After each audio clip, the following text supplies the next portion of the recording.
Good afternoon. Several organizational announcements. We have 3:30 p.m. organization additional briefing. It will be Mr. Demchyshin from Coal and Energy Ministry. Once again, it is 15:30. At 5 p.m. we will have a briefing of Andriy Blikin, Deputy State Secretary of the USA. Now I give floor to Colonel Andriy Lysenko, ATO spokesman, and we will have another speaker, Colonel Kanonik, who is head of coordination group of the General Staff of Ukrainian Army in Donetsk.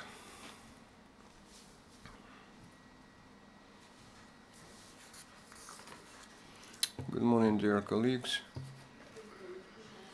The process of withdrawal of heavy armory from the conducting line is continuing.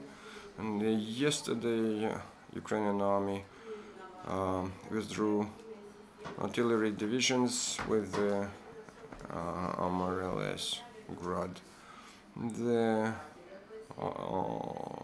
armory and machinery was accompanied with the OSCE observers that proved that it was withdrawal in the distance over 35 kilometers from the contacting line, as it is envisaged by Minsk agreements.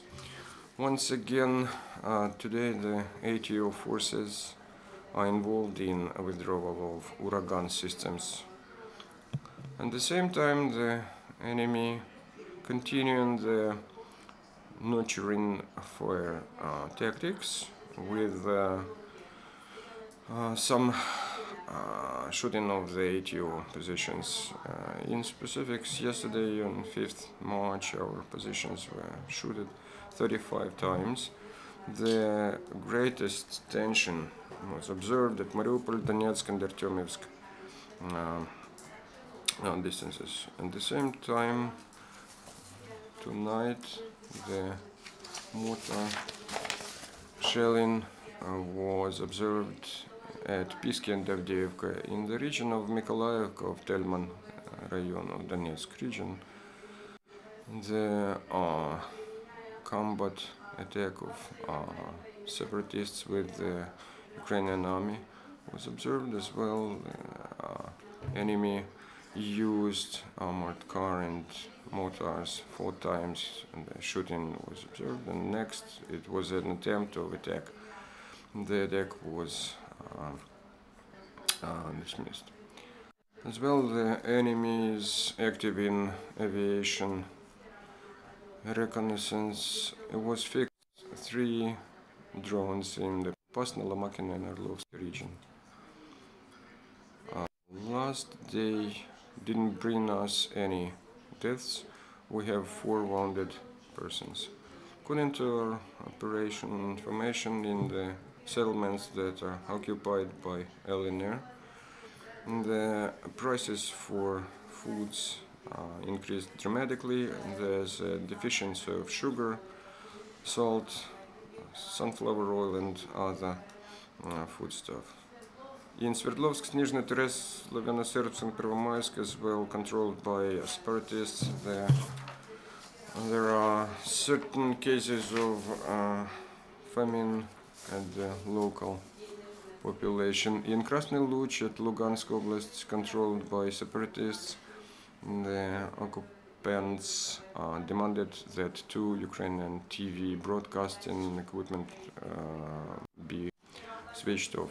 Yesterday, by the decree of the President of Ukraine, at the eastern part of our country, civil/military administration were set up. Specifically, it was decreed that Donetsk Oblast military civil administration were formed, 2 regional, 2 municipal, and 1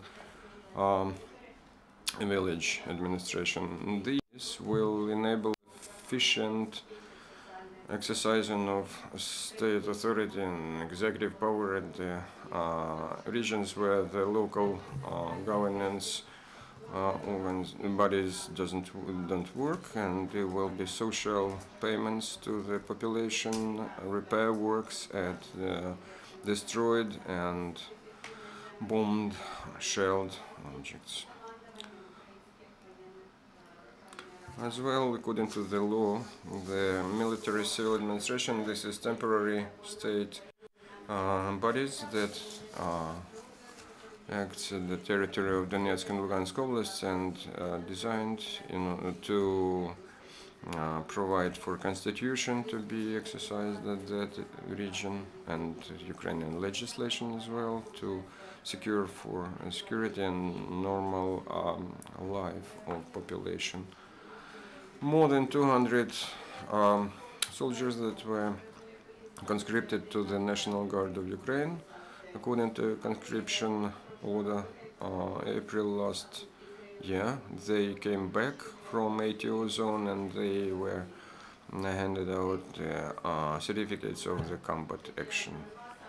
Ukrainian militants support Donbas citizens, and they disseminated several hundred of food sets for dwellers of geriatric pension and certain people that lost homeless people. Today at Rivne site, the quality check of the training of soldiers is going on. The commanders of training regiments that have experience in ATO, they provided for training of soldiers and the conditions that are maximum similar to the combat environment. There was several types of training: contra marksmen, artillery, as well as procedures for block, for checkpoints, and as well the rotation is continuing in the ATO soldier. So rotation continues. The Ukrainian servicemen that protected Mariupol for 2 months returned to Odessa Oblast. In the same time, military servicemen of the operational squad of National Guard moved from Kharkiv to the east of Ukraine. Some of them, all of them, are not the first time goers there. They will be performing military tasks and defending strategic objects in the ATO area. Also, a group of Vinnytsia-based law enforcement officials went to the zone of military action. Our Western partners continue supporting Ukrainians' fight against occupants. Throughout the visit to Lithuania, the chief commander of the military forces of Poland, Mieczysław Gocul, stated that together with NATO countries, we will continue training Ukrainian soldiers. The decision to deliver weapons is a political one, but from the military standpoint, we are ready to such cooperation. This idea is shared by the head of the National Security Bureau of Poland, Stanisław Kozej, who said that the stronger the Ukrainian army will be, the more it will restrain the conflict and prevent it from escalating further. Now I'd like to offer you a story of one more Ukrainian hero who's been fighting for the territorial integrity of Ukraine. This is a commander of the paratroopers division of Sea Marines of the Tukalenko, who makes a brilliant example of how the military can always help their brothers in blood in this complicated situation. On 12th of September 2014, he led his reconnaissance group deep behind the lines of the enemy and destroyed the tank and Tiger armored personnel vehicle. Later on in October, while wounded, Maxim brought his wounded comrade out of the field of fire. His group also was successful in destroying Grad launchers. He was decorated with this order for bravery. Thank you, Andriy. Valeria Kondratova, Liga Business Info. Mr. Lubkivsky notified today about the exchange of the deceased soldiers, and 50 bodies of Ukrainian servicemen were reported to be handed over. Mr. Seleznyov also mentioned about 80 bodies released to the Ukrainians. Do you know of any total numbers of Ukrainian servicemen, both deceased, missing in action, or wounded? As long as we are going to have MIAs, and as long as we will not be able to draw all the bodies from the Debaltseve region, we will not give you exact numbers. There will be further information pending. Fifth channel. Ukraine is pulling back its equipment and artillery. What do insurgents do? Do you know any information about that? According to reconnaissance information, they are bringing columns with munitions and fuel every night. And yes, they move their artillery and military equipment in the most dangerous regions. I will show you these in the moment.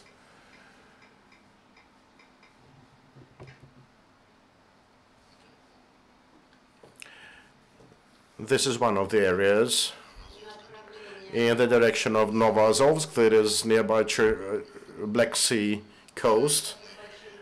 It's also about the ex-Debaltseve area, which is now the Artemyevsk area, and surely Donetsk region.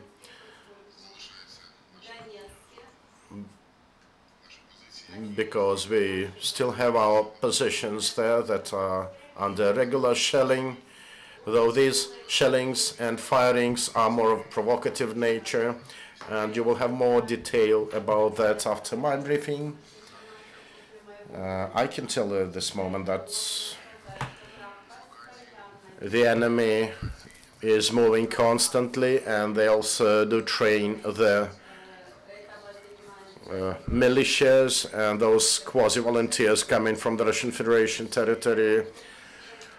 They improve their skills, and we do know this information, and we do know of their moves, of the equipment and military weapons numbers.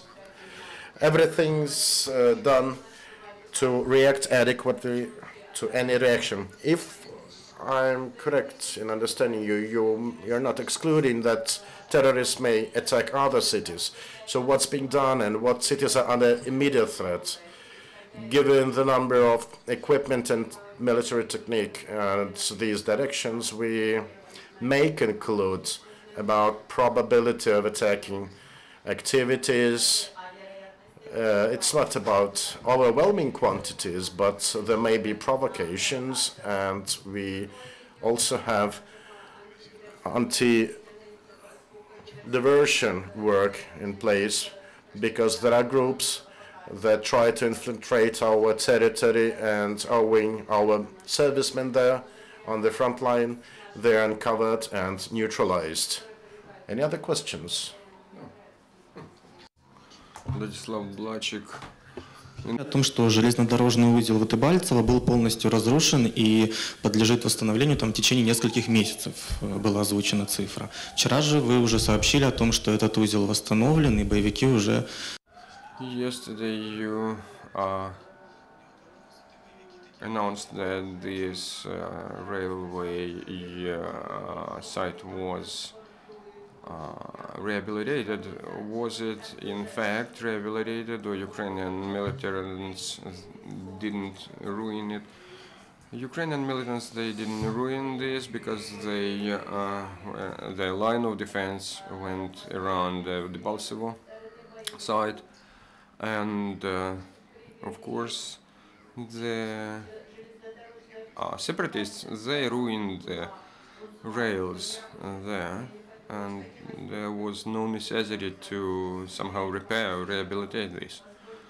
As well, there was an order to leave Debaltsevo organized way, and in Debaltsevo station not a single rail was sound, means everything was ruined, but we had an information that Russian terroristic group had the order to repair and recover the railroad there. They sent a lot of machinery to the site. So we have an information that not yesterday but day before yesterday the first train arrived to Debaltsevo with ammunition for mercenaries, 6 cars. Not necessarily to make repair for the entire site, it's only enough to have one rail. Thank you, Andriy, for your information, and immediately I